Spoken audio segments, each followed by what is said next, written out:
What's up, family, and welcome back to another episode of the Melanin Wellness Podcast. I'm your host, Cori Dunn, and I am your cheerleader for all things wellness, self-love, and thriving while Black. Today's episode is one that I've been so excited to talk about because, let's be honest, it's time for Black women to take a rest. Yep, I said it. Sis, if you're listening, this episode is your permission to slow it down. So grab your tea, your coffee, or a cozy blanket, and let's get into it.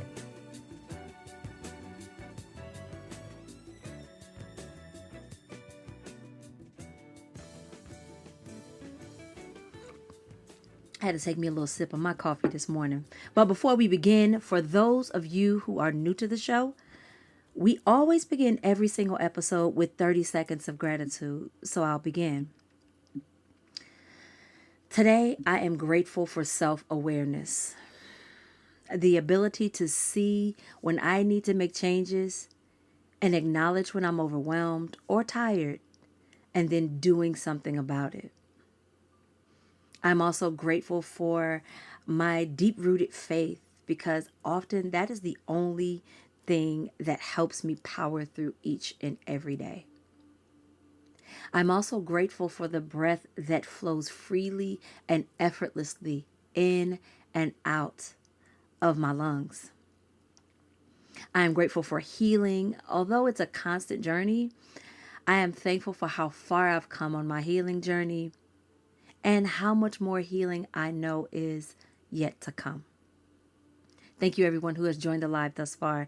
Today, we're going to be doing the show just a little bit different. Today, I'm going to be doing the show live with my TikTok audience. So welcome, everyone, to the ride, and I hope you enjoy it.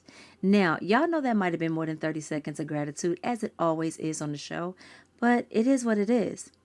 Because when you practice gratitude, it helps to shift your vibration and it changes your attitude and your mood each and every single day. I can attest to that because I started the gratitude process, the daily gratitude, October of 2022.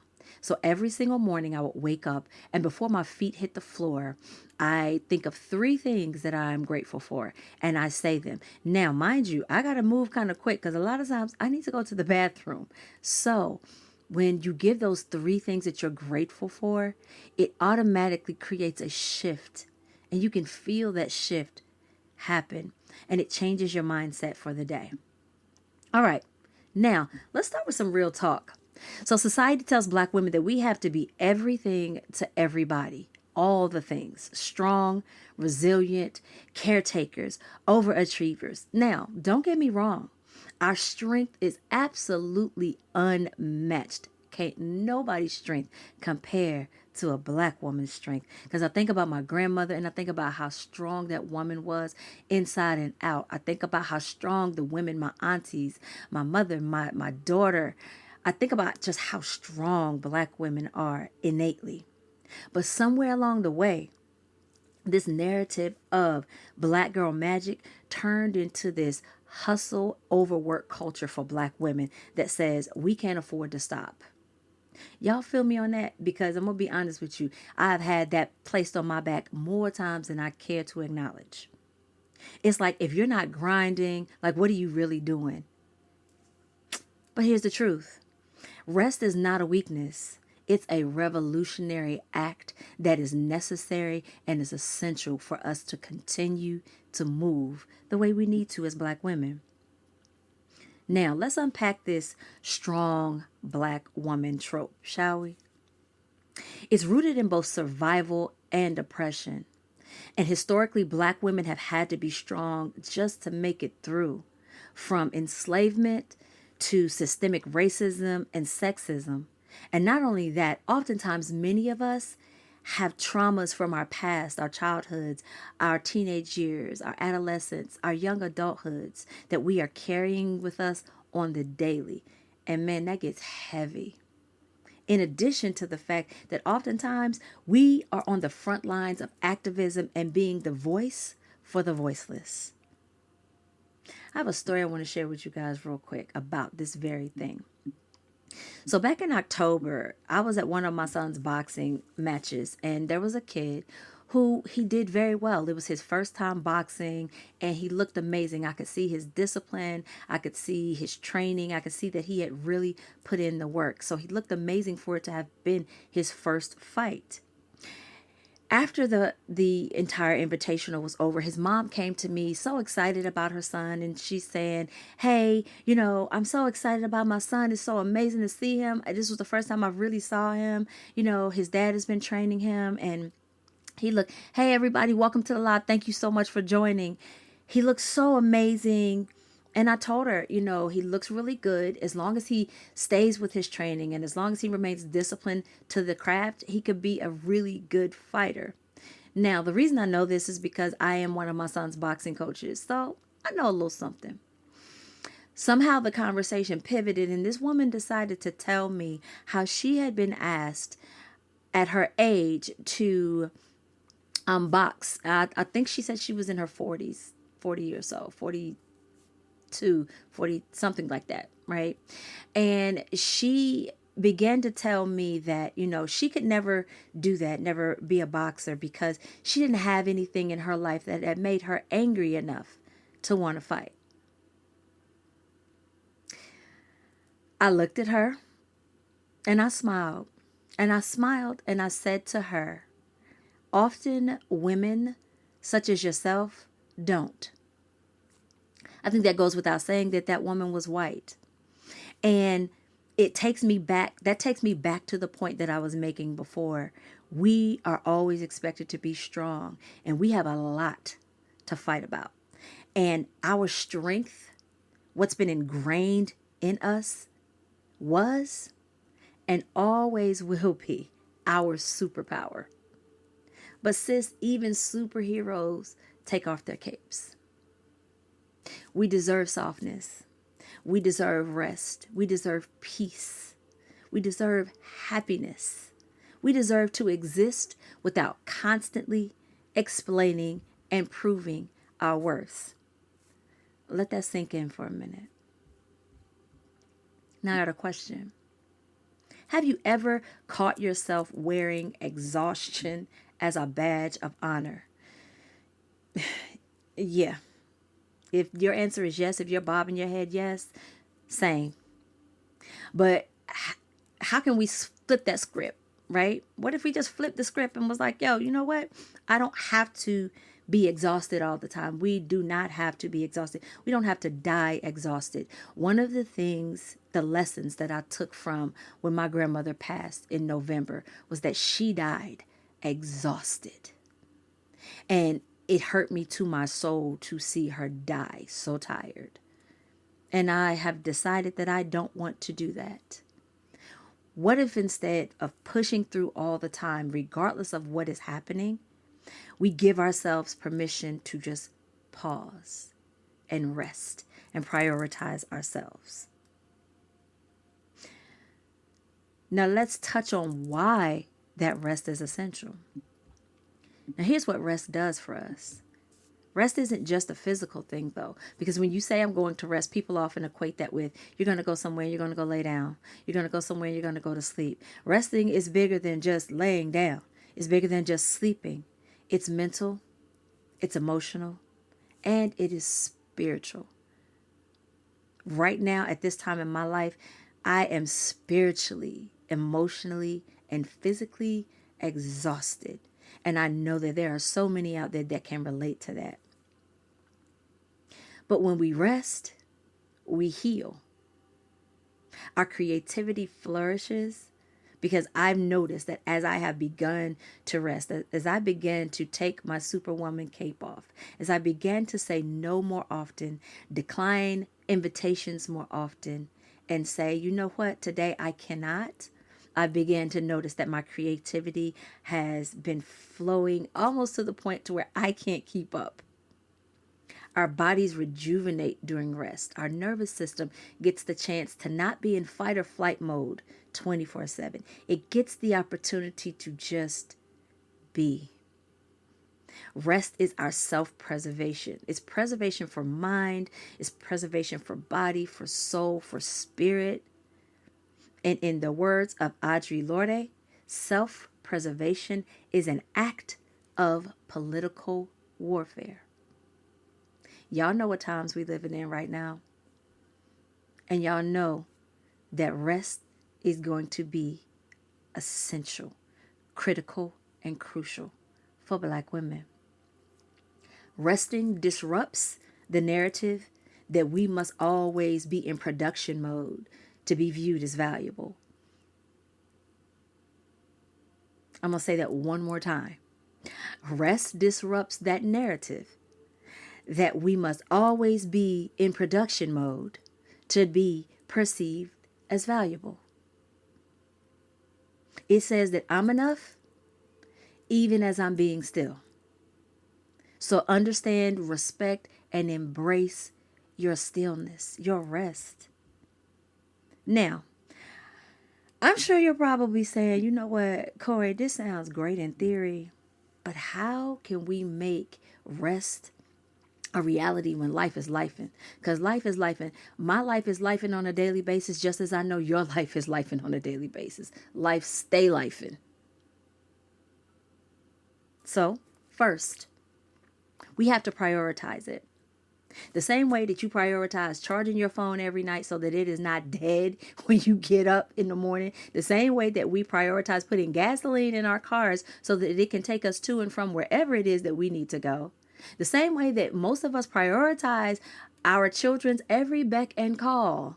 We prioritize cooking meals for them. We prioritize doing laundry for them. We prioritize paying our bills on time. We prioritize those things. That is the same way that you must prioritize your rest. If you have to, put it on a to-do list. Y'all, I've had to put rest on a to-do list. I have had to put eating on a to-do list. Thank you, everybody, so much for joining the live. I appreciate you. I appreciate you so much. Thank you. Put it on your to-do list if you have to. It's on mine. So whether it's taking a nap, saying no to overcommitment, please understand that no is a full sentence. There is no need to follow it up with an explanation. There is no need to quantify it. There is no need to do any of that. If I said no, no is no. That is all.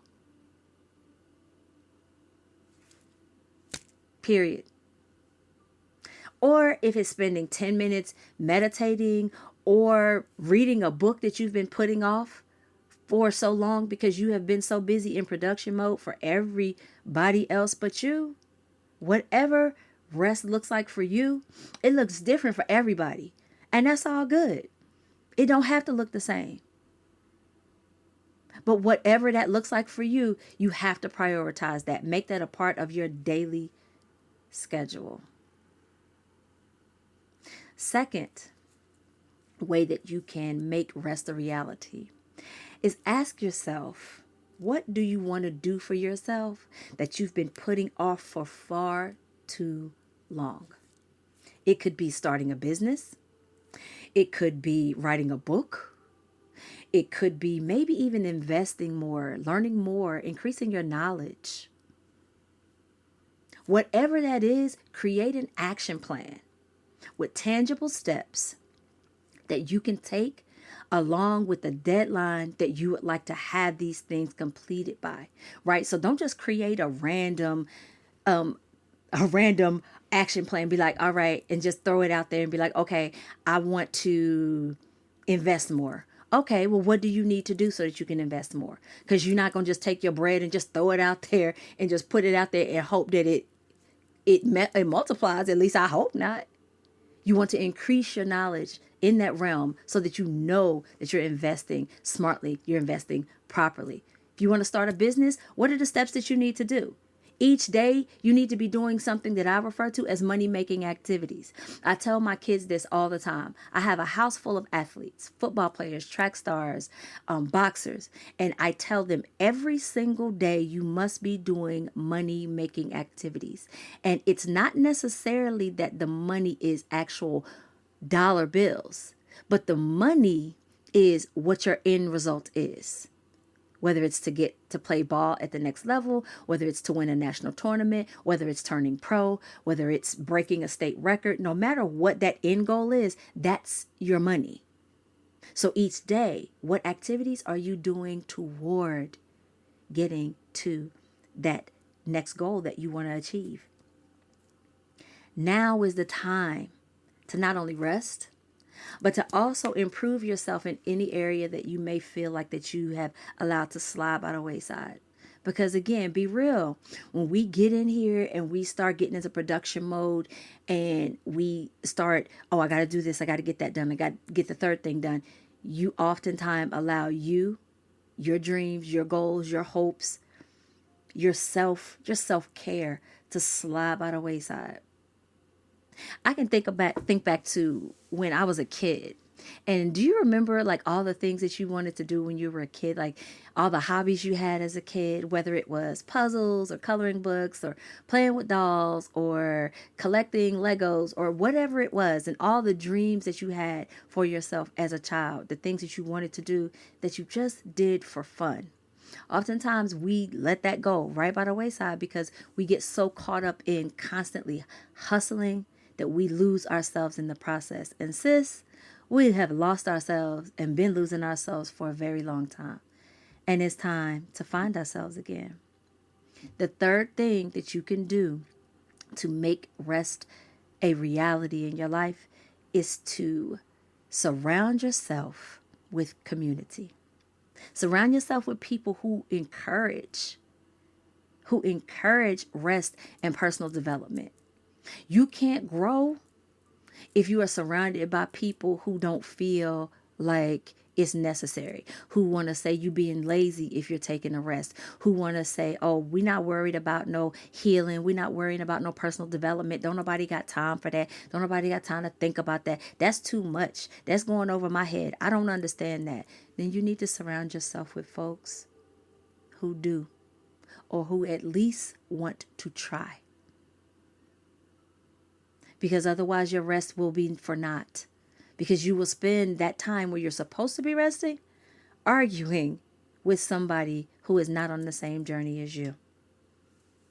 Y'all know I'm a big fan of accountability, especially for our wellness, be it mental, emotional, physical, spiritual. I'm a huge fan of accountability. So normalize texting your bestie, your sister, your auntie, your mama, your grandmama, your cousin, anybody. Did you rest today? You okay today? Did you eat today? Did you drink your water today? Little things like that helps not only you, but it helps them to remain in a resting place. Because we finna be resting for a little while. So here's my challenge to you this week. Schedule some intentional rest. Whether it's, like I said before, 10 minutes a day, whether you just take a whole day. Schedule some rest. Not only because you've earned it, but because you are absolutely worth every second of that rest. Remember, sis, you are allowed to be tired. You're allowed to say no. You're allowed to rest. And if anybody asks them why, tell them because Cori said so. And that's on period. No, but seriously, y'all. Rest isn't just for us. It's for the generations after us. It's for the young ones we're raising now. And when we show up rested, we can show up powerful. We can show up at our best. We can give all the things that we're supposed to give, but we're giving it from a space of love and not a space of exhaustion, not a space of obligation. Thank you, everyone who tuned in to this episode of the Melanin Wellness Podcast. I appreciate you so much. I appreciate your interaction. I appreciate your hearts. Thank you so much. I appreciate you joining me. If this episode resonated with you, share it with a friend who needs a little nudge. It'll be available on all platforms wherever you listen to your favorite pod. Don't forget to rate, review, and subscribe so we can keep giving these important conversations out to everybody who needs to hear it. Let's keep these conversations going. Until the next time, family, y'all be well. Y'all be rested, and remember, your wellness is non-negotiable. I love y'all.